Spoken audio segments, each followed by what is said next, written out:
When she wakes up and realizes that she's now alone in the middle of nowhere, she's stuck.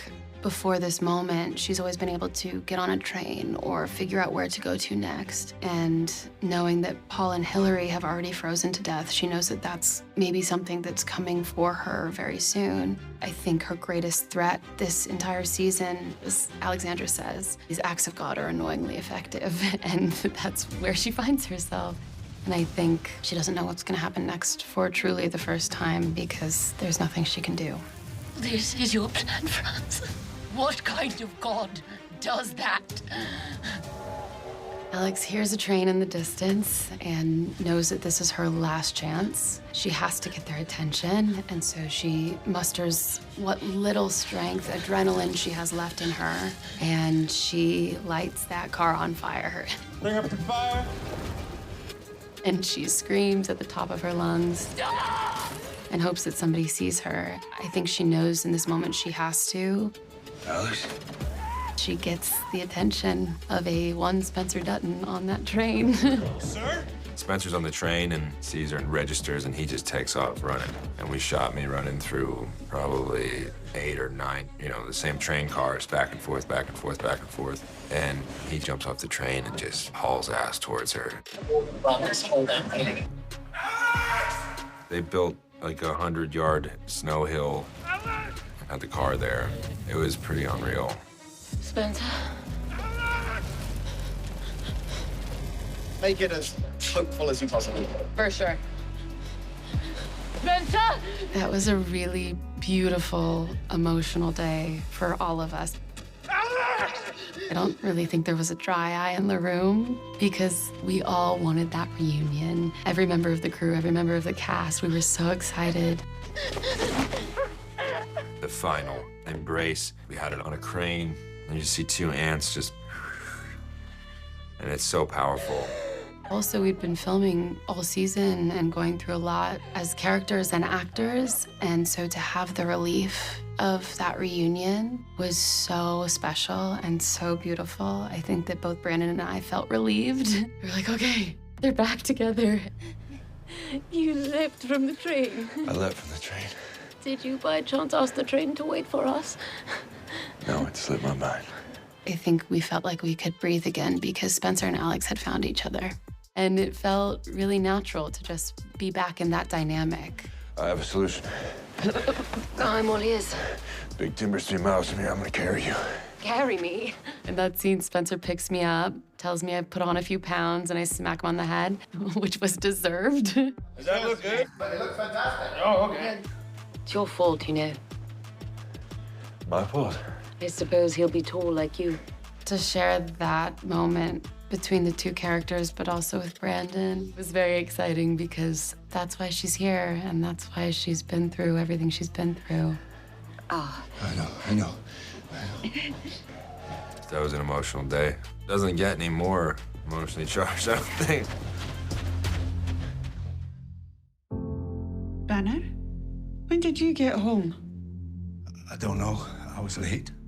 As a man playing him, I can feel this edge of a cliff. It's like it's crumbling away, and that cliff is where he loses his soul completely. Whitfield's evil, Ellie. Heart black as coal. There's this desecration of the feminine, and inside is breaking his heart. I don't beat no women. Use them up. Kill them. The story that Taylor's telling there is such a big mirror in terms of the patriarchal consciousness has taken away the sacred feminine. Most of the men we're brought up in this culture have that disconnection from their own feminine heart. So Banner is right in the midst of that, and he breaks. Man's got to look his son in the eye. Stand by what he did. You realize he's betrayed that part of himself and as a father, but there's something he can do. Get packed. We're leaving. You started this thing, Banner. You don't get to leave it. There's a tragedy to it, because I think he knows he's not going to be able to get on the train. Just so long as they get to leave. Can you give me that? I can give you that. It was a powerful, beautiful journey for me to be taken on that journey with him. Everything okay? It will be.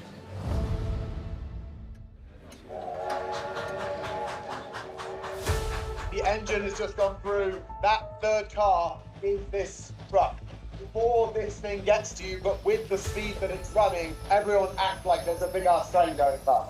Orders start coming forward with the steps and clear way for passengers to disembark. And background. All right, guys, here it is. Whitfield's men. Drop it! Yeah. This is the stand-up moment, right? Comes to Tron, where we hear people saying, drop it now! Drop it! Drop it! Do it now! Passengers are now ducking and sprinklings, right? People are running. I thought I was reading a list of impossible scenes to shoot. And even some of the character moments might be hard to reach. But when you're there and in the thick of it, anything seems possible because everything's a matter of life and death. Fly sees Spencer on the train and bang, bang, bang. Yeah, him. Then this guy. That's that action. Right. Let's do these two. Yeah. Okay. Cool. Cool. I'm supposed to look away from Banner, right? Yeah. Yeah. Banner's character arc is such a beautiful character arc. And I personally love, it's one of my favorite things in this season, someone who at the beginning was mowing down my family with a Tommy gun, and now at the end of it, you feel for him.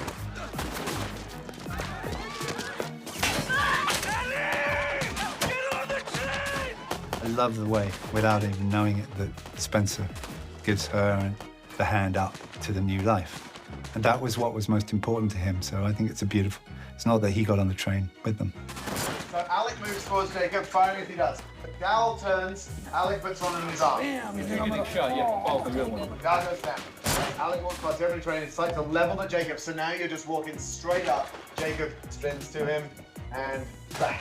And Harrison then goes, what the fuck? And looks up, and it's Spencer! Hey! You're welcome. Hey, I can see you. Wait a minute. Where you been? I was doing a couple things here and there. Great, let's shoot it. So much happens in that scene between Banner and Jacob and McDowell. The confusion of McDowell thinking Banner's going for Jacob and he's actually going to save Jacob, and then in turn Jacob witnesses it and then realizes, hey, we're not too different after all. It just humanizes everything and brings us on the same level and just polarizes everybody from Whitfield in the process. You're a man of your word after all. I told you. Did he die honorably? I think there was honor there. I think he reclaims that honor in Jake's eyes. Get my family to Portland. You have my word. It's all I'm bound to go.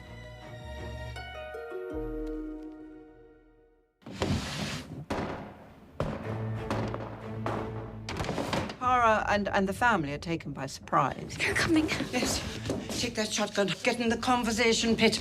The attack happens exactly when all the normal protectors of the house are gone. They're here.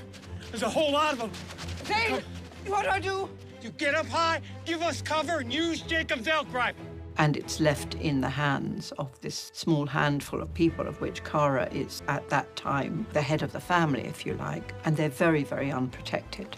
Let them get close, shoot into the cab, shoot the drivers. The stakes are really high, and he's there to protect the family because they protect Zane and his family. Steady, not yet. We're seemingly undermanned and undergunned, Get ready, but, you know, we're cowboys and we're gonna fight until the end.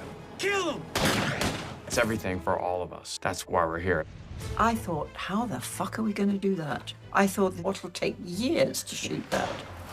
Of all the things I've had to do for this ranch, this takes a cake.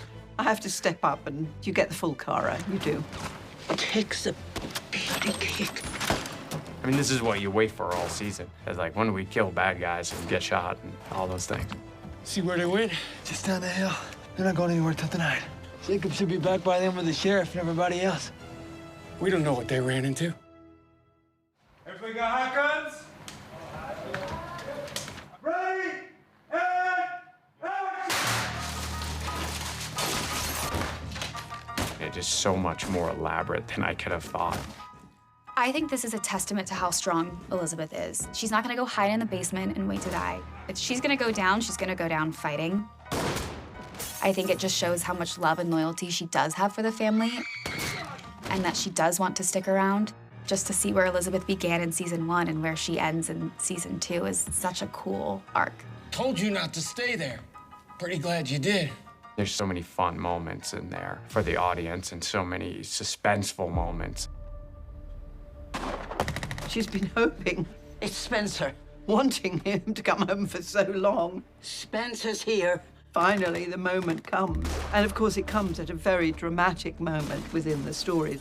As you read something like this, you think, that's going to be a technical challenge. Then the dads come from upstairs and they start opening fire. We have an absolutely extraordinary crew and director. You all, you either pop up and shoot, or you take one big step forward and shoot, and then, react, and then get one more. You know, just make it look like you're doing your best to prevent while not getting killed. These sequences are achieved with such extraordinary expertise and planning and coverage. We'll give you a cue, Brian, for the cross. Gotcha, thank you. And working with a crew that are really spectacular in terms of their preparation. That's when the blood comes out. We have things called Cobra systems, and it's all wireless. Center a cue, one man down. You are just a small cog in the whole beautiful machinery that's working around you. Thank you, everybody! Honestly, it's nothing but a pleasure to be involved in something like that. Bang, and I think that would be cool. Switching it, bang, and then. That all from close, just finish it as a bang. Yes. Yeah. And I think there's a moment of just absolute silence. Yes. He comes home not a moment too late and fulfills exactly what they were hoping he might fulfill. Cora! Spencer! So you know, I'm right over here. I see you. You shot? No more than anyone else. And then you run in and hug. Hero's journey, prodigal son business. It's mythological in nature. It's kind of Greek. Where's Jacob? He's at the hospital with my wife. You have a wife? Boy, do I. I'm in her debt. How dare for Jake. I'll ready the carriage. Elizabeth comes down very slowly. I don't see him. Where is he? Where's Jack? I don't know. Dennis, ride the road to Livingston. Find my boy. Yes, ma'am. Jack is her whole world. It's what has brought her to this point in her life. Dennis and Jasper ride down the road, and then they turn into the woods. And they've got flashlights, and they see something out here, and Dennis dismounts there, and... It's just devastating. I mean, she's going to have to live with that hole in her heart for the rest of her life and raise a child without him. Her greatest fear came true. You'll be dead before it reaches your shoulder. Seems a silly death for one who's fought so hard to avoid it. Tiona was, at that point, she was kind of surrendering from everything that has happened to her and what she saw, and she's alone. From the get-go, I think Fawcett was kind of confused about why they were really going after a child. I think there was, the slightest mutual understanding between them. Motion granted. What does that mean? It means you're free to go. It's a very open ending. It's open-ended, if we're being honest. I mean, there's many things that could happen with Tiona. Thank you. We leave her on her way to freedom, but we all know we're not even really free now. So we'll see what happens with her. Tiona, you were right to fight back. Maybe, but it cost me everything. Always does.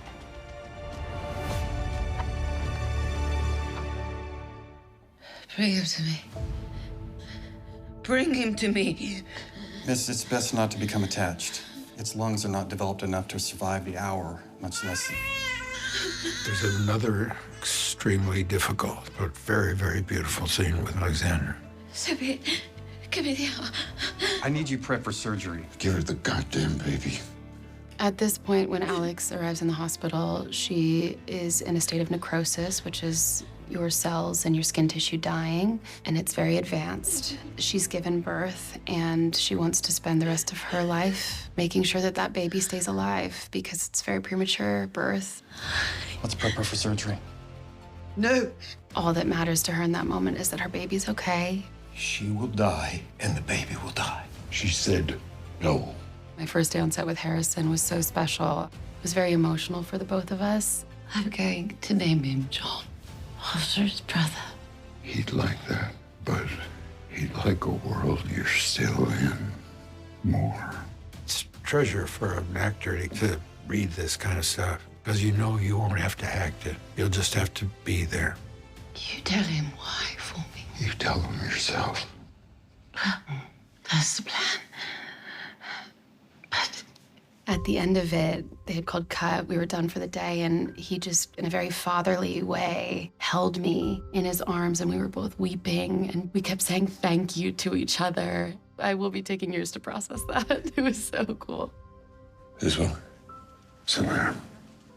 Seeing his son for the first time, and then also realizing that his wife and the love of his life is going to die, was incredibly heavy and also beautiful, because he's seeing his son for the first time, their son. Living in that space for 2 days was interesting. It's just so beautifully done. They wanted to take my legs and my hand. I said no. And then I say, well, your legs are a long way from your heart. That line just, it's so sad. He doesn't want to close his eyes because he knows when he lays down next to her and he closes his eyes, when he opens them, she's gonna be gone. It's so fucking brutal. All right. I don't know what to do. But I do.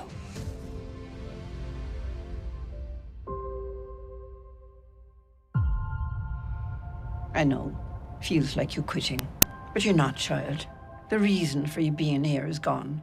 What else is left for Elizabeth in Montana? She loves Kara, and had Jack survived, I think she would have stayed. No matter what life has in store for me, I'll always love him. You won't. And that's all right. It's fine. That's life. I'll remember him enough for the both of us. She's grieving, and what's really hard is she's going to go back to the East Coast and be around people who have no idea what she just went through. I think she'll be really lonely, and I'm really happy that she's pregnant and at least has that hope to hold on to, a piece of Jack. I must return my attention to the future, because looking at you is a window to the past. The wrong people die, and Taylor Sheridan is so brilliant at sort of upending everyone's expectation. And that's exactly what happens with our generation of the Duttons. You coming? Yeah, I think I'm going to sit on the porch, stare at your son, ponder the meaning of life, shit like that. Spencer is about to become the head of the family, I guess. Retiring, are you? I am. You find him sitting on the porch, his legs crossed, and a glass of whiskey in his hand. When that glass is empty, I have no idea where he goes from there. But he lives, and Kara's alive, and Spencer's alive, and Taylor Sheridan's alive. Alexandra, what was she like? If a shooting star could talk, that's what she was like, honey. Who'd have thought there'd be two? I think Alex and Spencer are so special because it's this love that just transcends time. That scene being at the end of the show, and it's so beautiful because they had a brief moment in time together, but it didn't matter because they belonged to one another. Me as Spencer, it's the first time that he's content and he's blissful. There's no tension in his face, there's no tension in his body. He's not looking over his shoulder. He's just like... And then the second she laughs and he sees her, it's just dead in his tracks, and it's just so beautiful. It's so beautiful. I mean, it was a magical day. I have chills. It was, I think, so special for all of us. Took you long enough. I remember dipping her down and the light came through the window and I just dipped her right into the light. It's the thing where you know when it's happening, like, this is definitely really beautiful, which doesn't happen very often. I just feel so honored to have gotten to tell such an epic love story. Somewhere in space and time, Spencer and Alex are together. I couldn't think of a better way to end the show, honestly.